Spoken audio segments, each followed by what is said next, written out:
sebenarnya dalam proses sekarang ini, ya kalau menurut Mas Roy maafnya Pak Jokowi tidak berpengaruh, artinya siap dong menjalani proses hukum yang sedang berjalan sekarang. Ini kalau dalam bahasa tradisional Jawa, Jokowi ini lamis. Lamis itu apa? Munafik. Ya gitu lah. Nggak mungkin dia akan menjadi, makanya saya ketawa aja.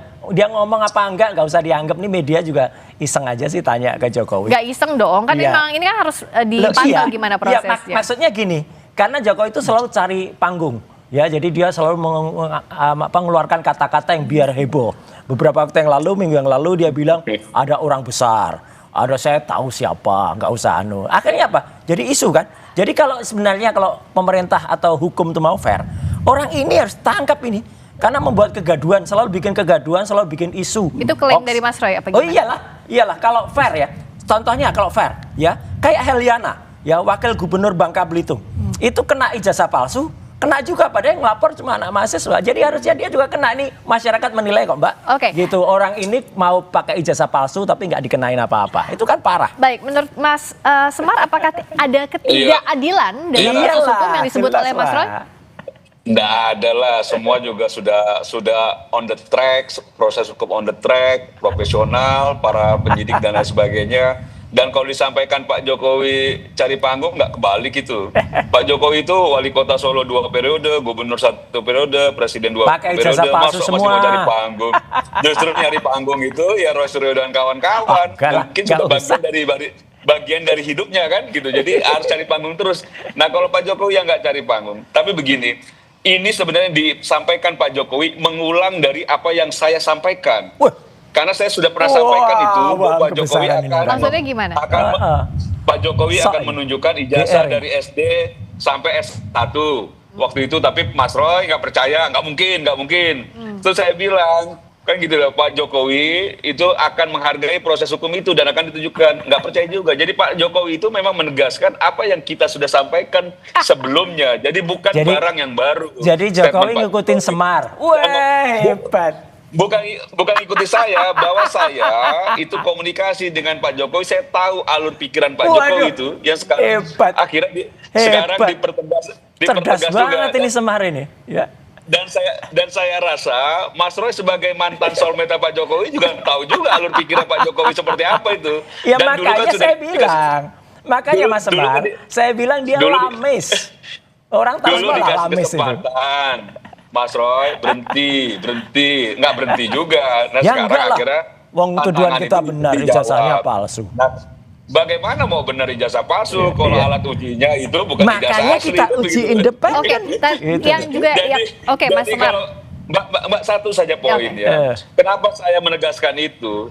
Kalau memang kita berpatokan sama penelitian yang ilmiah, alat ujinya itu memang itu kita lihat bukan barang yang asli. Bagaimana bisa sekarang diuji makanya. Itu Mbak. Makanya harusnya sebelumnya jangan bicara soal palsu. Udah nggak apa-apa, hipotesis itu boleh. Gitu nggak bisa juga gitu ya. Publik juga kan akhirnya tahu loh. Tapi ini lucu nih. Alat ujinya ngambil dari media sosial, bukan ijazah dari Pak Jokowi, tapi sudah menyimpulkan. Iya yang posting orang-orang dia sendiri. Ini sangat Sandi Utama. Oke Mas Semar, ini menarik buat kita bahas nih soal alat ujinya. Itu gimana sih Mas Roy, kenapa ingin ada alat uji lain gitu selain makanya yang harus diuji secara independen. Tapi ini tadi menarik ya. Jadi menariknya apa? Kalau dalam cerita pewayangan ya. Wah, ini menariknya ini bawa gini. Apa lagi nih Mas Roy propertinya? Semar. Nah, ini Semar. Semar ini tadi. Kalau ada di sini akan kita beri Semar. Minum dulu Mas Roy, minum dulu. Apa? Semar ini seolah-olah memberi contoh kepada Petro. Wah ini kan lucu nih Semar kasih. Kalau dia pewayangan betul Mbak. Semar itu memang lebih tinggi dari. Tapi di sini Semar itu bawaannya Petro. Jadi artinya gini. Semar ini, Mardiansyah ini punya uang kebesaran. Seolah-olah pikiran dia itu bisa kemudian melakukan kepada Jokowi. Alah ini di bawahnya Jokowi memang sekarang lagi numpang gajah. Gajah itu yang nggak punya ijazah, gitu ya. Jadi kalau dalam cerita pewayangan, semua itu sudah jelas ya. Ini nanti Petro ini akan hancur, akan jatuh. Oke, intinya gini. Maksudnya apa sih Mas Roy yang mau disampaikan? Maksudnya adalah bahwa apa yang Semar sampaikan tadi itu kan uang kebesaran, gitu loh. Jadi seolah-olah dia tuh lebih besar dari Petro. Petro aja sekarang udah menjadi kecil, maka semakin mengecilkan diri sendiri dengan mengatakan saya tidak akan memaafkan. mau maafkan enggak, Mbak. Nggak ngaruh bagi kami RRT. Ya, nggak usah pakai maafmu. Tiada maaf dari kamu aja nggak apa-apa. Oke, oke. Mas Semar, apa yang Mas Semar tangkap dari pesannya Mas Roy tadi apa menurut Mas Semar? Nggak ada. Saya cuma menyampaikan bahwa saya tidak pernah merasa besar dengan siapapun, tidak. Cuman bahwa saya faktanya pernah menyampaikan apa yang disampaikan Pak Jokowi itu fakta. Jejak digitalnya ada. Itu saja. Dan menurut saya memang nggak perlu minta maaf karena Mas Roy tahu pasti tidak dimaafkan kayaknya gitu secara pribadi, karena menurut saya proses hukum harus kita hargai apapun itu, dan publik juga harus tahu ujungnya nanti hukumnya seperti apa, apakah hasilnya seperti apa itu kita lihat gitu loh. Jadi memang sikap Roy Suryo untuk tidak meminta maaf ya sudah pas, emang nggak akan juga dimaafkan. Tapi bahwa ketika mana ada kami minta maaf? Nggak ada. Sekuku ireng sekecil apapun kriminalisasi, membangun yang salah dia kok kita minta maaf. Itu loh, kacau ini Semar. Menurut saya narasi-narasi yang memang dibangun untuk coba untuk menurunkan tensi proses hukum yang dilakukan oleh Pak Jokowi. Padahal sejak awal mereka percaya diri betul bahwa ijazah Pak Jokowi tidak ada, dan ternyata ada. Oke. Memang palsu, Mbak. Ternyata ada yang dipegang Roy Suryo, ternyata yang palsu, yang dijadikan alat ini termasuk orang palsu nih. Semar ini termasuk yang palsu juga. Kita lanjutkan begini. Sekarang kita balik lagi ke kasus hukumnya deh ya. Kan dari Mas Roy minta ada uji secara independen. Nah, Mas Semar apakah menganggap bahwa perlu atau tidak sih ada uji independen berikutnya dalam keaslian ijazahnya Pak Jokowi ini saat lagi di Sapa Indonesia Malam? Tahan dulu ya. Minum dulu. Semar juga boleh.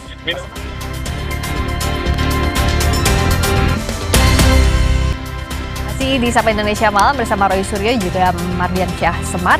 Saya ke Mas Roy. Jadi kalau uji independen tuh gimana sih yang dimintakan oleh pihaknya Mas Roy Suryo?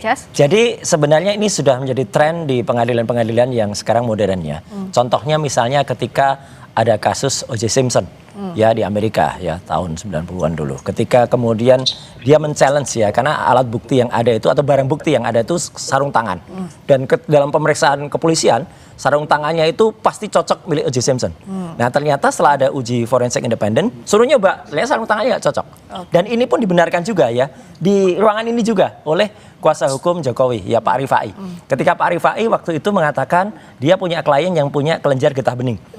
Kemudian di rumah sakit, pengadilan nggak mau, harus ada. Akhirnya Pak Rifai mengajukan uji independen dari rumah sakit yang kemudian netral. Akhirnya dilakukan, akhirnya bisa dibantarkan. Nah ini juga, jadi makanya kami mengajukan BRIN, Badan Riset Inovasi Nasional, kemudian juga UI atau kampus lain ya. Saya dengar kemarin ada orang dari teman-teman dari kampus juga, jangan UI dong, UI kan ya quote and quote nggak terlalu suka sama UGM. Oke lah, mana aja lah, mau UI, mau ITB, mau IPB, pokoknya kampus yang punya itu. Atau misalnya ANRI, Arsip Nasional Republik Indonesia, itu yang punya peralatan CMV yang juga bisa memeriksa dokumen itu asli atau tidak. Nah nanti dokumen yang kemarin diributkan itu ya yang tidak pernah atau tidak boleh kami pegang, dan gak ada seorang pun yang megang ya, kalau ada orang yang berkata pernah megang tuh halu ya, itu mengatakan kalau itu nanti diperiksa, kertasnya diuji, pas fotonya yang terlalu amat sangat kontras itu, yang dalam pengalaman saya itu nggak mungkin dari tahun 85, itu kemudian diuji secara independen, nanti akan ketahuan itu cetakan tahun berapa. Tapi itu gitu. Dikabulkan atau tidak sih, dibolehkan atau tidak?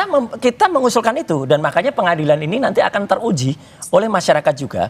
Kalau memang fair, ya pasti akan dibuka itu. Tapi kalau enggak ya udah ketahuan. Contohnya juga tadi, kenapa saya mencontohkan Bu Heliana sebagai wakil gubernur Bangka Belitung ya. Itu kalau fair ya equality before the law, harusnya ada indikasi itu kena pasal 363, 263 atau 264 tuh bisa kena juga gitu loh orang-orang